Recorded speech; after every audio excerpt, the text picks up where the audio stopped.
Today, I'm going to share the difference between a boundary blunder and a boundary violation. Honestly, most of us didn't learn how to set healthy boundaries when we were younger.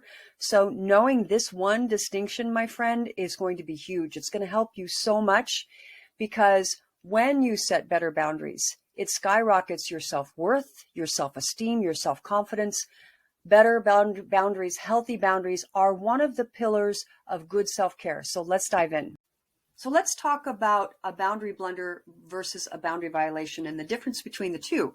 So a boundary blunder is when somebody didn't know you had a boundary, or more importantly, you didn't communicate it clearly enough. And so they breached a boundary, and no harm, no foul. You just have a conversation about it and all is right with the world.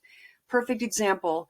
I read a story about a woman where she didn't like to be hugged or kissed when she was greeted, and her friends knew that about her, and they were very respectful of her boundary. And then somebody had a friend come in from Europe, introduced him to her friend, this woman, and he went right up and gave her a hug and a couple kisses on her cheeks. So that's a blunder. He didn't understand her boundaries. She communicated it clearly to him, and then he was super respectful. So that's an example of a blunder. Now, a violation, on the other hand, is when somebody is aware of your boundaries, they know what you expect of them, and they violate it anyway. So we're going to talk about how to handle that. I'm going to talk about some behaviors that you can look out for, and then what to do about the violation when it happens, because it does. As you start to set better boundaries, people are going to push the limits. I love this. It's an over-exaggeration, but can feel like this when somebody's breaching your boundaries or wanting to violate your boundaries. I know you have someone in your life who's probably like this. So I just it's just sort of visceral, isn't it? We're going to talk about pushback behaviors next. When people violate your boundaries, they're going to exhibit pushback behavior. And I want you to know that I actually go very deeply into this, and I share so much more. I teach you how to be pushback proof in my Boundary Violations Barrier Blueprint course. And if this is a skill that you really want to develop and get good at, then go to the link in the comments section. There'll be a link to my store where you can see all the courses, but particularly the Boundary Violations Barrier Blueprint course. So let's go over this. Some of the behavior you're going to notice when people are violating your boundaries is they're going to bulldoze over your limits, or they're going to flat out disrespect your wishes. That's a pretty obvious violation. They'll ghost you or get passive aggressive because they don't have the emotional maturity to come to the table and have a healthy conversation. They excuse or deflect your behavior, or they gaslight you. They make you question yourself whether you have the right to set boundaries for yourself. They constantly try to renegotiate the terms. And if you're a parent, this is so common with kids. Violators will push. They'll test the limits. They're going to see how much that boundary means to you. So that's why it's going to be important for you to be very clear about what's important and how you want people to treat you. So that's one of the ways they'll push the limits. They push on behalf of others, or they'll guilt you. So that looks like, it doesn't bother me, but so-and-so is upset because they think you're being selfish or mean by setting up a boundary. They'll blame, shame, or guilt you for their discomfort. And this is huge because when you set boundaries, you're going to start to change the dynamic in the relationship.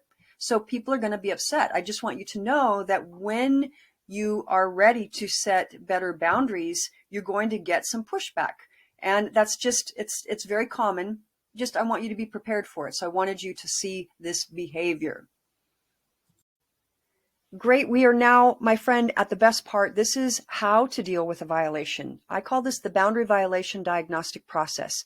And you're going to ask yourself a series of questions. So let's go over those. 1, who violated your boundary? You want to be very clear and know that. 2, you're going to determine what boundary did they violate: your trust, your respect, your safety, your dignity, your civility. And then how did it make you feel? Feelings are an important part of this whole situation. You want to pay attention to your feelings because they're going to be communicating to you. That's what emotions do. Your feelings do that.